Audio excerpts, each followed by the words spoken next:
Banana energy for hiking. It's the first time Grizzly's ever actually had a steak. I had to get him some food and the supermarket was the only place that I could get food, so new experience for Grizzly before our big long arduous hike. Yeah, good boy. Well, we're ready and we're about to head off up that big hill. Grizzly's had his feed, I've had my feed. I've already found a cache down that way, which is just right on the road out the front of my grandma's house. I have apparently got 1.64 kilometers of walking to do, but that's crow flies and will be more than that. And wait for it to kick in.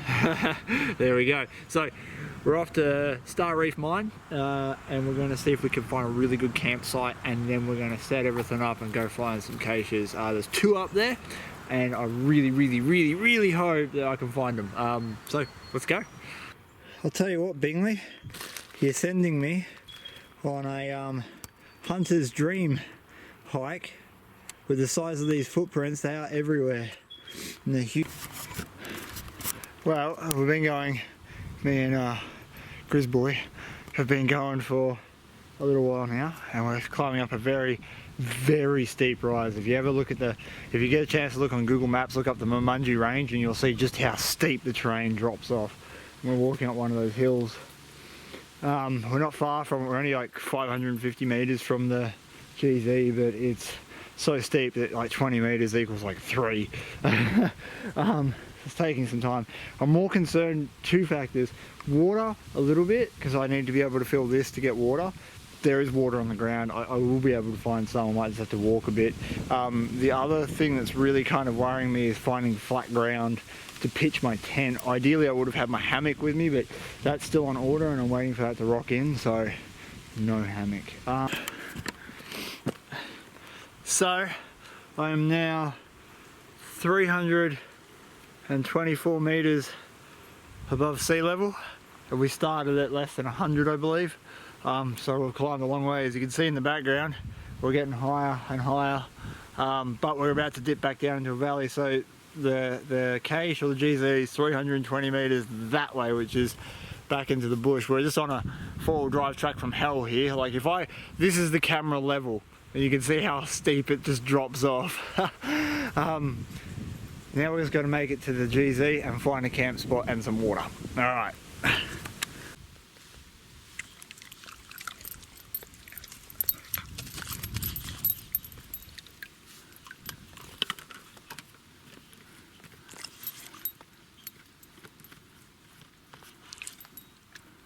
I'd really like to know more about the history of this area, considering I grew up in the backyard and you've got these huge mine works, like quite clearly human piled rocks with a gap and another very big hole just in here. Look at that. That is huge. Right. So now I'm going to have to figure out what this is, because I want to know. It's getting late in the day though, I really need to start setting up camp. The dog pulling me along, so I've got no camera control. Get right up here to show you the top of it. Ooh, yeah, nah, that's a deep hole. Yeah, right. Might tie the dog up and see if I can stick the camera over. I'm not going to lie about how unsafe this actually feels. I can't see what's down there. I'll try and get over as far as I can. It's probably full of crap by the looks of it, but I reckon that is a very deep shaft. What do you reckon, Grizzly? We've got to go find camp, don't we? Yeah.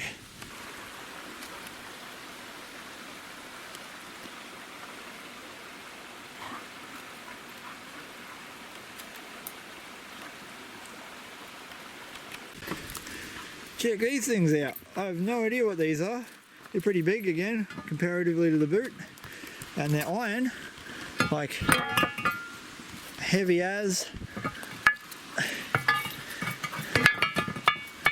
So if someone could tell me what they are, that'd be sweet. There's a whole pile of them. Right, see if we can find anything else. Okay, Bingley, I'm in your GZ.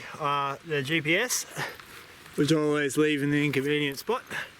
GPS says Well, I'm within 5 meters and it's got 3 meter accuracy, so I can improve that a little bit. We're gonna go look for it. I'm gonna dump my pack and have a crack. Oh!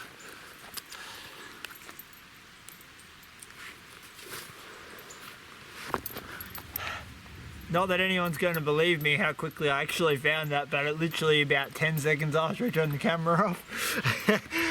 So we'll see how good of a condition it is and see when the last log was. Damn it, Grizzly. Oh, I know, you're photogenic, aren't you? Okay. Everything's not wet, which is really good considering how much rain we've had. Hello. We have a swappable. Oh, it's a fake gold nugget.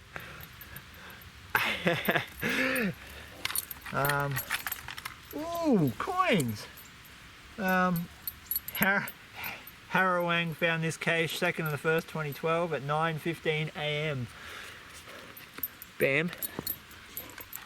And coins. They're foreign currency coins. See if they want to focus any, but different countries. That's really cool. Sign me life away. Last person to find this pencil of the broken variety. 2nd of the 11th, 2015, so over a year. What's that? Oh, sorry, no, just less than a year's unloved. 27th of the 9th, 1/6 top tox. There we go. Welcome to my Chateau de Chris. All like 2 square meters of it, but it's all mine and I own it.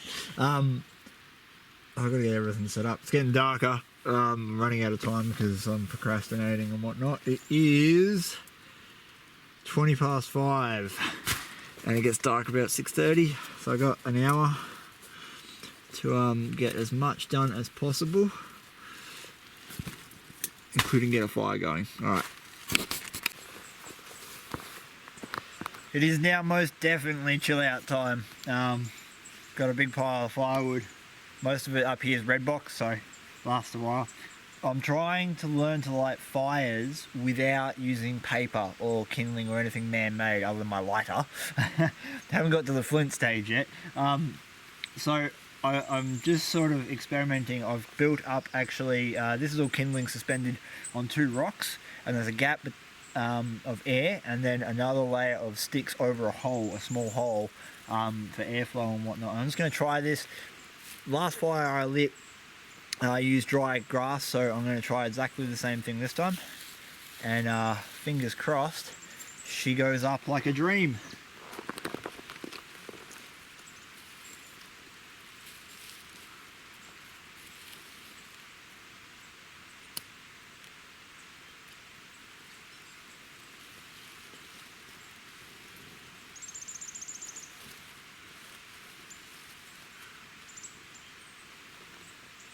We're going to find out.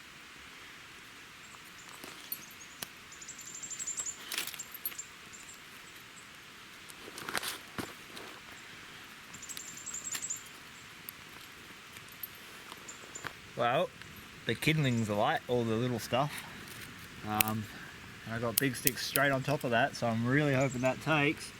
That's the first time I've tried this method, so if it works, that is going to be sick. It's going to be really good. And the rock should keep the heat in it too, which is going to be mad. I'll have to cool it down in the morning. Yeah.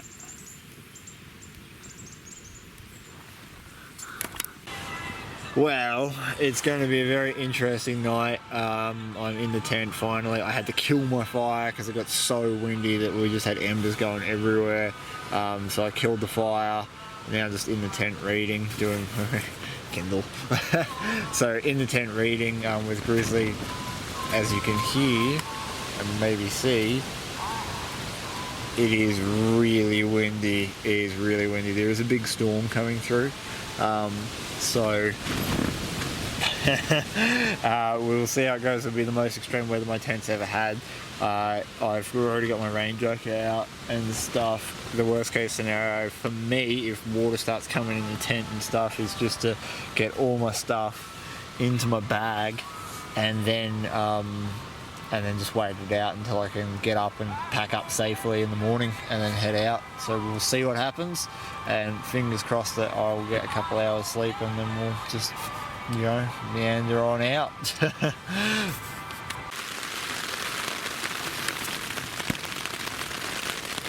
Well, it's 3 o'clock in the morning, and I just had 2 or 3 gusts of wind that are so hard they ripped all the pegs out of the fly, and I've had to like really quickly just jam new ones in. It's crushing the tent. I'm gonna have to get out of the tent and go repeg everything. There's no other way of doing it, so I'm gonna throw my raincoat on and just get out there and give it a crack, hey?